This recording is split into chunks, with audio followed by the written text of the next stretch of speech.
Welcome everyone. I hope कि आप सब ठीक होंगे। तो आज की वीडियो का मेरा टॉपिक ये है कि बहरीन की जो सप्लाई कंपनी है वो कैसे काम करती है, यानी क्या कुछ वो प्रोवाइड करती है, क्या सर्विस होती है उनकी। तो ये सारी मैं डिटेल आपके साथ शेयर करता हूँ।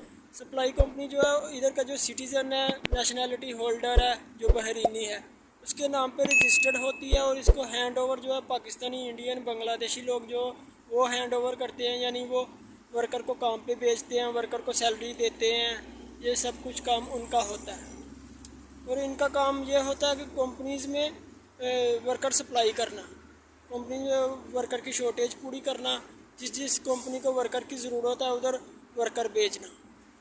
ये चीज़ हो गई। तो इसमें पर आवर के हिसाब से सैलरी मिलती है, घंटे के हिसाब से। जितने घंटे आप ड्यूटी की है उतने घंटे आपको पे मिलेगी। पे रेट फिक्स होता है, कुछ ट्रेड का थोड़ा ज़्यादा होता है और जो हेल्पर होते हैं उनका थोड़ा कम होता है। तो ये इसमें से आपकी पे में से यानी कि तो कुछ प्रॉफिट लेते हैं। यानी कि फॉर एग्ज़ाम्पल अगर आपको ये पे रेट दे रहे हैं 7 रुपया या 6 रुपया, और ये पे रेट 1 दिनार 2 रुपया 3 रुपया कंपनी से लेते हैं। ये चीज़ होती है इसकी। और उसके बाद अगर बात करेंगे ये क्या कुछ प्रोवाइड करते हैं, ये सिर्फ ट्रांसपोर्टेशन प्रोवाइड करते हैं, यानी कि बस इनकी होती है जो काम से लेके आती है, रूम में छोड़ती है, ये चीज़। उसके बाद वीज़ा, खाना पीना, रहाइश, बिजली का बिल, पानी का बिल, इंटरनेट, ये सब कुछ अपना होता है इसमें।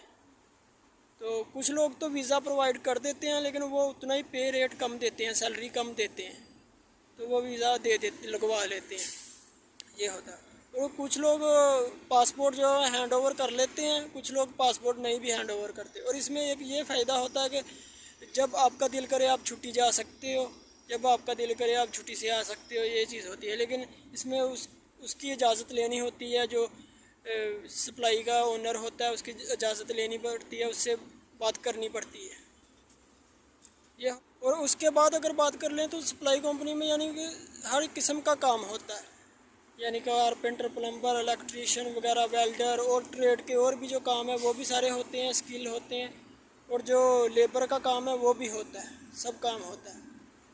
और जो अगर बात करें तो सप्लाई कंपनी में वर्कर कौन कौन से वर्कर ज़्यादा आते हैं और यानी कहाँ से वर्कर ज़्यादा आते हैं। सप्लाई कंपनी में ये जो दूसरी कंपनीज होती हैं इनमें यानी कि सैलरी कम मिलती है वर्कर को। समझ लो कि अगर वर्कर काम करेगा, काम करके 8 घंटे 10 घंटे। और इसमें एक ये चीज़ होती है कि वर्कर की शॉर्टेज क्यों होती है दूसरी कंपनीज में। शॉर्टेज इसलिए होती है क्योंकि दूसरी कंपनी में अगर तो फॉर एग्जांपल लेबर है, कोई वर्कर है, उसकी 150 दिनार 140 दिनार सैलरी निकलती है। वही सप्लाई कंपनी में अगर काम करेगा तो उसकी 300 दिनार 250 260 70 80 इतनी निकल आएगी सैलरी, यानी कि सैलरी ज़्यादा निकलती है। लेकिन इसमें यह भी होता है कि सब कुछ खर्चा अपना होता है। तो इसमें कुछ लोग क्या करते हैं कि वीज़ा ही नहीं लगवाते सप्लाई में, विदाउट वीज़ा जो है ना अनलीगल काम करते जाते हैं उसमें। फिर वो वीज़े के पैसे भी उनको बच जाते हैं, तो अच्छे पैसे यानी कि बच जाते हैं कंपनी के हिसाब से। और ये भी क्लियर कर देता हूँ कि कुछ सप्लाई जो है वो अच्छी होती है, जो सैलरी टाइम के टाइम देती है, लेकिन कुछ सप्लाई अच्छी नहीं होती, 2-2 3-3 महीना 4-4 महीना बाद सैलरी देती है। ये बात सर्च करके सप्लाई अच्छी देख के काम करना होता है, नहीं तो बंदा फंस जाए एक दफ़ा तो फिर पैसे नीचे लग जाते हैं। तो इसलिए कुछ कंपनी तो सप्लाई जो है वो 15 दिन के पैसे रखती है, उसके बाद कंटिन्यू मंथली देती जाती है। कुछ पहले 1 मंथ के पैसे नीचे रखते हैं और बाद में कंटिन्यू पैसे देते जाते हैं। लेकिन कुछ लोग जो है जलील करते हैं, तंग करते हैं। ये सारी डिटेल है इसकी। तो आई होप कि आपको ये मेरी सारी इन्फॉर्मेशन अच्छी लगी हो। तो इंशाल्लाह मिलते हैं नेक्स्ट वीडियो पे। अल्लाह हाफिज़, टेक केयर।